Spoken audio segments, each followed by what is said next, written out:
Now let's get more on the fallout from today's marches, which of course coincided with Armistice Day. I'm joined now by the political commentator Olly London. Olly, I know you've been watching the situation in central London very closely all day. What do you make of the marches that we saw today? Were they marching for peace? You know, today, Mark, was supposed to be a day to honour veterans, to honour fallen service members that have served our country. It was actually the total opposite. We saw people wearing Hamas headbands outside Parliament, openly in the streets. You know, we saw people fire fireworks at police officers, and 150 people were detained while police searched them. You know, we saw scenes at Victoria Station where UK government official Michael Gove was harassed by a mob of people that chased him down and attempted to attack him. You know, these are not peaceful protests. If these were protests fighting for the Palestinian people, Mark, they would be first to condemn Hamas, because at the end of the day, Hamas are the ones holding Palestinian people hostage. Well, this tweet from the political editor of The Sun was very interesting. Josh, if you get a second, let's grab that Harry Cole tweet.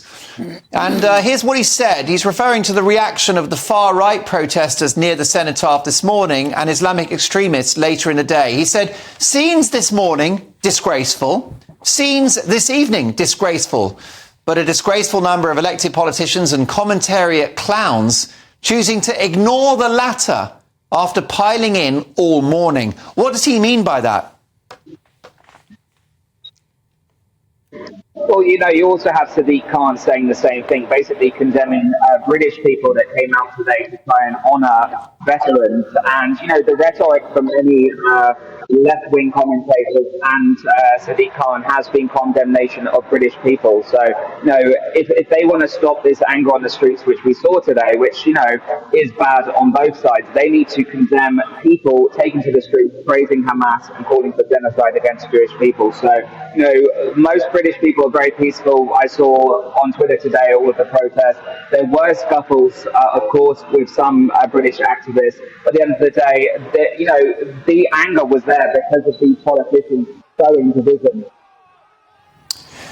Listen, I'm going to bring my pundits in just a moment. But lastly, for now, Olly, Gary Lineker's been on Twitter.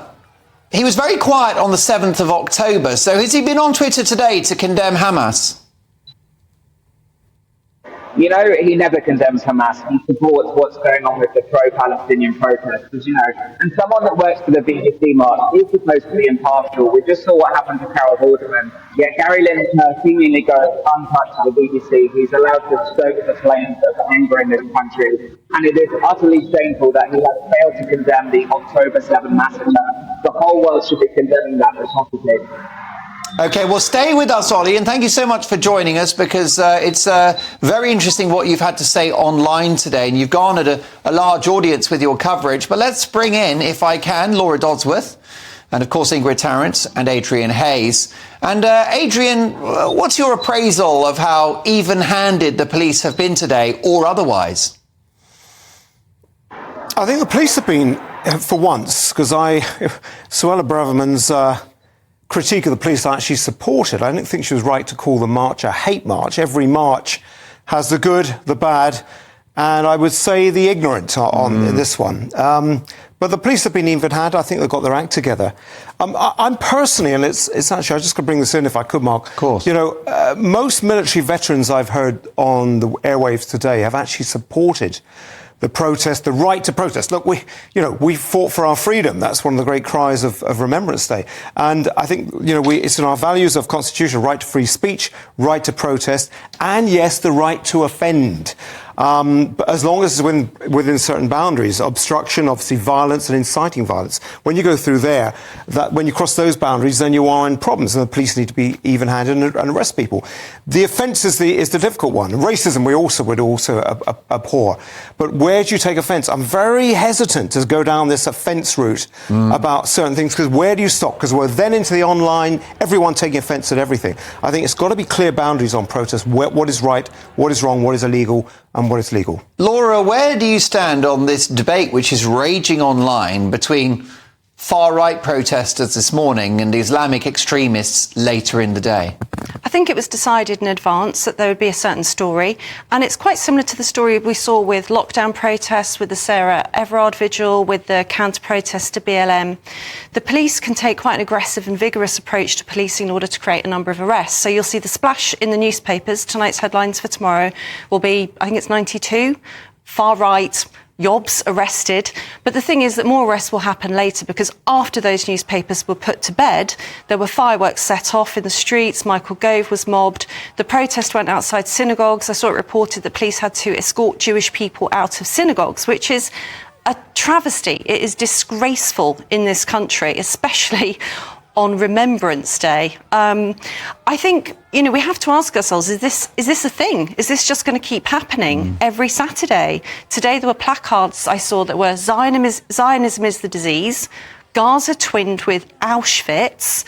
I do agree that people should have the right to offend and the right to protest. I'm a staunch free speech supporter, as you all know. But some of the slogans, some of the chanting has gone into a festival of anti-Semitism and calls for ethnic cleansing. What do you think about this, Ingrid? Where do you see that balance between reporting of protesters this morning who had Union Jacks and the St George's flag versus what appears to be the manifestation of anti-Semitic Islamic extremism later in the day? First of all, I think this happened a few weeks ago as well with the St George's flag, and the police, they didn't arrest, but they confronted people flying the St George's flag, which was completely ridiculous. That's wokeism. Call me cynical, call me highly suspicious, whatever, but, I think that without the excess police presence, I think this would have been absolutely fine. But they were expecting problems and trouble, and they kind of got it. It's setting the stage, and it was inviting it. And I bet, Suella Braverman's actually quite pleased now. I'm sorry to be so sarcastic and cynical and, whatever. Actually, I'm not sorry at all. I'm going to say it as it is. That's very much how I feel.